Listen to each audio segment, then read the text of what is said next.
राधे राधे महाराज जी, आपके चरणों में कोटि कोटि प्रणाम। महाराज जी, ये प्रश्न मेरे मन में बचपन से है, पर आज तक उत्तर नहीं मिल पाया। प्रश्न लिखते हुए भी मन डर रहा है कि आप क्या सोचेंगे। पता, देखो हमको कुछ पता नहीं, हमें कुछ सोच नहीं। आप प्रश्न करो, श्री जी चाहेंगे तो उत्तर मिल जाएगा, नहीं चाहेंगे तो हम तो कच्चा 9 पढ़े हैं 9 पढ़े हुए क्या उत्तर दे सकते हैं। हाँ, वो चाहे तो मूर्ख से भी वेद बुलवा दें, वो कर तुम अकर तुम अन्यथा कर तुम। तो आप प्रश्न करो, डरो मत। अपने जैसे माता पिता से बात करते हैं, जैसे मित्र से बात करते हैं, ऐसे संतों से बात करते हैं। डरा थोड़ी जाता है, अधिकार पूर्वक बात करते हैं कि हमारे आपको हमारे मन का संशय कहाँ दूर होगा, आप दूर कीजिए। क्योंकि जैसे अपने माता पिता, अपने मित्र को हम अधिकार पूर्वक बात करते हैं ना, ऐसे संतों से बात करते हैं, डरा नहीं जाता। महाराज जी, आपके सत्संग में सुना है कि भगवान के भजन करने वाले को त्रिभुवन में कोई भी परास्त नहीं कर सकता। महाराज जी, पर फिर भी वैष्णो देवी जाते समय बस खाई में क्यों गिर गई? अमरनाथ और केदारनाथ यात्रा में कई बार बर्फबारी हो गई। देखो बच्चा, सकामता के लिए न जाने कितने कुकर्म किए हैं और उसी सकामता के लिए जा रहे हैं। उसी सकामता की प्रारंभिक ना निरंतर भजन करने वाले हैं, न ये शरीर समर्पित है, न मन समर्पित है, न प्राण समर्पित है, तो भी उनका मंगल हुआ। क्योंकि वो जा रहे हैं वैष्णो देवी, मरना तो था ही उनको, पर मरे वैष्णो देवी में, उनका मंगल हो गया बच्चा। वो कोई भगत इस कोटि के नहीं जिस कोटि की बात हम जो सत्संग में करते हैं। बाल बांका का मतलब अब उनका भी बाल बांका हुआ क्या? उनको यमदूत ले जाएंगे क्या? वो नरक जाएंगे क्या? क्योंकि उनका लक्ष्य था माँ भगवती के दर्शन करने। इतने बड़े तपस्वी नहीं थे, इतने बड़े महात्मा नहीं थे, उन्होंने मनोनिग्रह नहीं किया था, लेकिन जो ये सब करने का फल मिलता है वो उनको मिल गया। शरीर तो छूटना ही था, शरीर की एक अवधि है। अगर 60 वर्ष की आयु है तो सेकंड नहीं बढ़ा पाओगे। सेकंड 60 वर्ष तक तुमने जितनी संपत्ति कमाई सब दे दो और 1 सेकंड श्वास बढ़वा लो, ऐसा सृष्टि में विधान नहीं है। ऐसी कीमती श्वासों को भगवान में लगाया ही नहीं, पर फिर भी काम बन गया।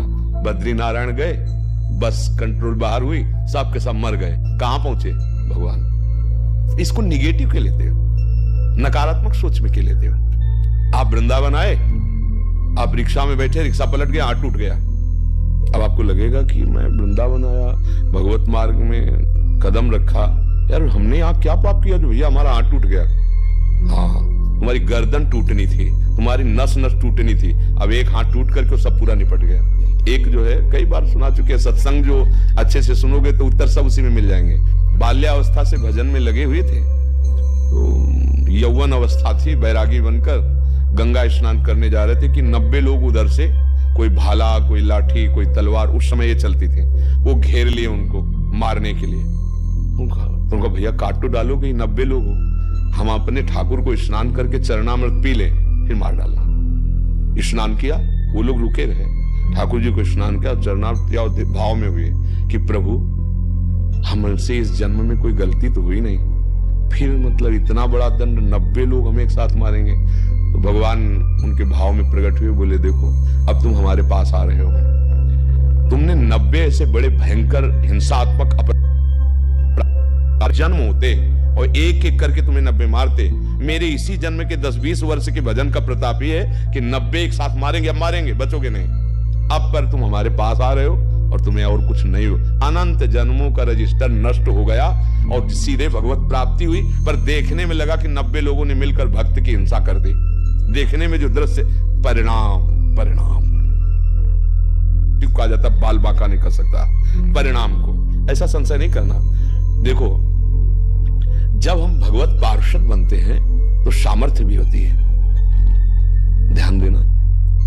इसलिए बच्चा, इस प्रश्न का समाधान निगेटिव में नहीं है, पॉजिटिव में है। आपको समझ में आया? संतुष्ट हैं आप इस बात से?